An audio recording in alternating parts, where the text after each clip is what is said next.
रामकृष्ण हरी. श्रीखंड्या कोण होता हे आज आपण जाणून घेऊया. ज्या भानुदासाने पांडुरंगांची मूर्ती पंढरपुरात आणली त्याचा पणतू म्हणजे एकनाथ. भानुदास पुत्र चक्रपाणीचा मुलगा सूर्यनारायण व त्याचा मुलगा एकनाथ. आई रुक्मिणी, गुरु जनार्दन पंत. त्यांनी एकनाथाला गुरु दत्तात्रेयांचे दर्शन घडविले. वाल्मिकी रामायणाचे मराठीत भावार्थ रामायण करण्याची स्वप्नात प्रभू रामचंद्रांकडून त्यांना आज्ञा झाली. एकनाथ हे साक्षात विष्णूचाच अवतार होते. एकनाथांची भक्ती पाहून श्रीकृष्णाने त्याला मदत करण्यासाठी ब्राह्मणाचे रूप घेतले.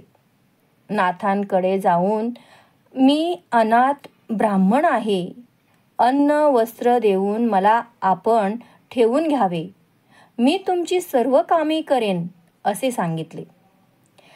नाथांच्या पत्नीला स्वयंपाकात मदत, कपडे धुणे, भांडी घासणे, पाणी भरणे इत्यादी कामे तो करू लागला. त्याच्या हातचे अन्न पाणी गोड लागत असे म्हणून त्याला श्रीखंड्या म्हणत.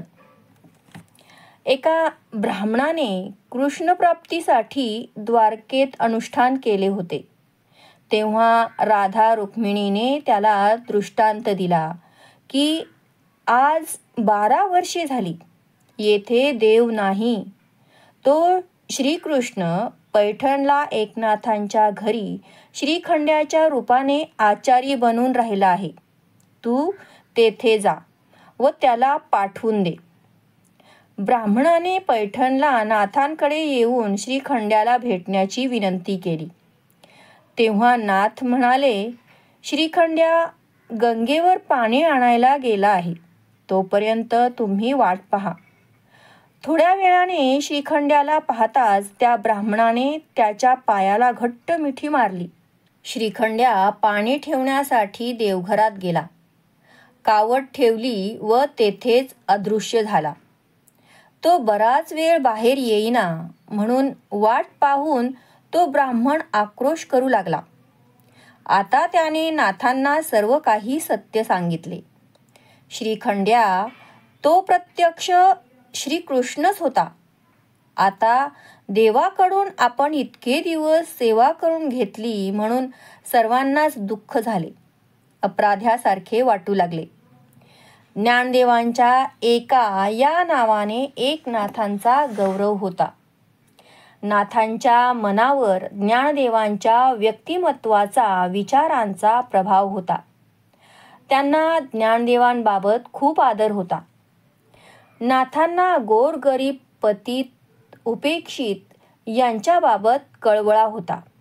या उपेक्षितांना, अज्ञानी लोकांना परमार्थाची वाट मोकळी होऊन त्यांचे जीवन उजळून निघावे म्हणून ज्ञानदेवांनी सर्वांत प्रथम मराठी भाषेत गीतेवर भाष्य करणारा ग्रंथ लिहिला. त्यांनी महाराष्ट्रात भागवत धर्माचा पाया रचला. म्हणूनच सर्वसामान्य लोकांना आत्मशांतीचा, शुद्ध आचार विचारांचा मार्ग मोकळा झाला. ज्ञानदेव हे गोरगरीब, रंजल्या गांजलेल्यांना आईच्या मायेने वागवत म्हणून लोक त्यांना ज्ञानदेव माऊली म्हणू लागले. आता ज्ञानदेवांना सर्वजण सुखाचा ठेवा समजू लागले. नाथांचा ज्ञानेश्वरी हा चिंतनाचा, मननाचा विषय बनला होता. कर्म, भक्ती, ज्ञान यांचा समन्वय साधणारे जीवनाचे तत्वज्ञान त्यांना ज्ञानेश्वरीत सापडले. तो ग्रंथ जीवनाचा मार्गदर्शक बनला. ज्ञानदेवांचे व ज्ञानेश्वरीचे चिंतन करतच झोपी जायचे हा नाथांचा नित्यक्रम होता. एकदा रात्री त्यांच्या स्वप्नात ज्ञानदेव गेले व म्हणाले, नाथा, तू धन्य आहेस. तू भागवत धर्माला सावरलेस. आता अजून एक काम कर. आळंदीला जा. अजान वृक्षाखाली मी समाधी घेतली आहे, त्या वृक्षाची एक मुळी माझ्या गळ्याला येऊन टेकली आहे, ती तेवढी काढून टाक. आता नाथ काही भक्त मंडळींना घेऊन आळंदीला निघाले. येताना गावोगावी भजन कीर्तन करत आले. तेव्हा आळंदी पूर्ण उद्ध्वस्त झाली होती. सिद्धेश्वर देऊळ समाधी सापडेना. दाट झाडी, श्वापदे, साप यांची काळजी न करता धीटपणाने शेवटी त्यांची समाधी शोधली. नाथ न घाबरता देवळात शिरले. म्हणाले, हे सिद्धेश्वरा, तुझा लाडका भक्त जो तुझ्या पायाशी विसावला आहे त्याचे मला दर्शन घडू दे. आणि प्रार्थना करून नाथ देवळातील नंदीला टेकून बसले. त्यांच्या टेकण्यामुळे नंदी थोडा सरकला व नाथांना भुयाराचा मार्ग सापडला. जीवाची पर्वा न करता आनंदाने नाथ त्या काळोख्या भुयारातून आत शिरले. ज्ञानदेवांचे समाधी स्थान त्यांना दिसले. डोळे विस्फारून पाहताच सिद्धासन घालून समाधी अवस्थेत बसलेले ज्ञानदेव दिसले. ज्ञानदेवांच्या पायावर नाथांनी मस्तक ठेवले. त्यांच्या डोळ्यात आनंदाश्रू येऊन त्यांना ब्रह्मानंद झाला.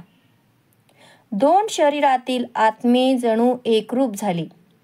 दोघेही एकमेकांना भेटले होते. ज्ञानदेवांनी नाथांच्या मस्तकावर अभयहस्त ठेवला व पुन्हा ते समाधीस्थ झाले. गळ्याची मुळी बाजूला करताच ज्ञानदेव नाथांना म्हणाले, नाथा, अजून एक काम कर. माझी ज्ञानेश्वरी असंख्य लोकांच्या हातात पडली आहे. लोक कशीही ती लिहून घेतात. शिवाय अनेक गोष्टीही त्यात शिरल्या आहेत. ती अशुद्ध झालेली ज्ञानेश्वरी शुद्ध स्वरूपात लोकांच्या हातात दे. आज्ञा घेऊन आळंदीहून साक्षात ज्ञानदेवांचे दर्शन घेऊन नाथ पैठणला आले व त्यांनी ज्ञानेश्वरीच्या शुद्धीकरणाचे कार्य हाती घेताच अनेक हस्तलिखित प्रती जमवून वाचून पाहिल्या. त्यातील काही प्रती निष्काळजीपणाने लिहिलेल्या त्यांना आढळल्या. ज्ञानेश्वरीच्या लेखन संशोधनात नाथांनी अनेक दिवस घालवले व शेवटी शुद्ध ज्ञानेश्वरीची प्रत तयार होऊन लोकांच्या हातात आली. नाथांचे तत्वज्ञान नुसते बोलण्यापुरते नव्हते, ते प्रत्यक्षात आचरणात आणत होते. सर्वांमध्येच परमेश्वरी अंश आहे. म्हणूनच मानवात उच्च नीच स्पृश्य अस्पृश्य भेदभाव करणे त्यांना पाप वाटे. माणसांचा द्वेष तिरस्कार करणे म्हणजे परमेश्वराचाच अपमान आहे असे ते कीर्तन प्रवचनातून सांगत. ते ऐकायला सर्व जाती धर्माचे वयाचे लोक एकत्र येऊन बसत. हा नाथ धर्म भ्रष्ट करीत आहे असे पंडित विद्वान शास्त्री या लोकांना वाटे. सनातन्यांच्या रागाचा पारा चढून सर्व संतापत. हे सर्व होत असताना मात्र या नाथांच्या कृत्यामुळे धर्म बुडाला. जगाचे कसे होणार? प्रलय होणार का? या भीतीने अक्षरशः देवाला अभिषेक सुरू झाले. तरी नाथ काही आपल्या सदाचारापासून बाजूला व्हायला तयार होईनात. एकदा घरी श्राद्ध होते म्हणून नाथांनी अनेक ब्राह्मणांना भोजनाचे निमंत्रण दिले होते. सर्व विधी पूर्ण झाले. सुग्रास भोजन तयार होते. सर्व पदार्थांचा घमघमाट सुटला. सर्वत्र धावपळ सुरू झाली. गिरिजाबाईंचे काम चालूच होते. निमंत्रण दिलेले ब्राह्मण बोलावणे येण्याची वाट पाहत होते. तर इकडे भिक्षुकांच्या पोटात कावळे ओरडत होते. त्याच वेळी नाथांच्या घराजवळून महार त्याच्या बायको मुलांना घेऊन कामावर जात होता. नाथांच्या घरातील स्वयंपाकाचा वास बाहेरपर्यंत दरवळत होता. महाराच्या मुलानं असं अन्न कधीच खाल्लं नव्हतं. खिरीचा वास येताच पोराने आईकडे खीर दे म्हणून हट्ट धरला. आई म्हणाली, पोरा, आपल्या नशिबात हे अन्न नसते. आपण फक्त उष्ट खाऊनच जगायचं असतं. पोरानं अधिकच हट्ट धरला म्हणून आईने पोराला मारले. नाथांनी हे पाहताच त्यांचे मन कळवळले. ते त्यांना म्हणाले, या जेवायला बसा, तृप्त व्हा. सर्वांना त्यांनी नमस्कार केला. नाथांनी तर त्या महाराला बायकोला पोरासह पंक्तीतच नेऊन बसवले. इतर लोकांना हे आवडले नाही. सर्वांनी नाथांना आशीर्वाद दिला. महार लोक निघून जाताच नाथांनी पुन्हा स्वयंपाक करायला सांगितले व त्या ब्राह्मणांना जेवायला बोलावणे पाठविले. पण आपल्या आधीच नाथांनी महारांना जेवू घातले आहे हे ब्राह्मणांना समजताच चिडून कोणीही ब्राह्मण जेवायला येईना. शेवटी श्रीखंड्या नाथांना म्हणाला, हे पहा, हे ब्राह्मण येत नाहीत ना. असो, त्यांचे पितर येऊन जेवतील.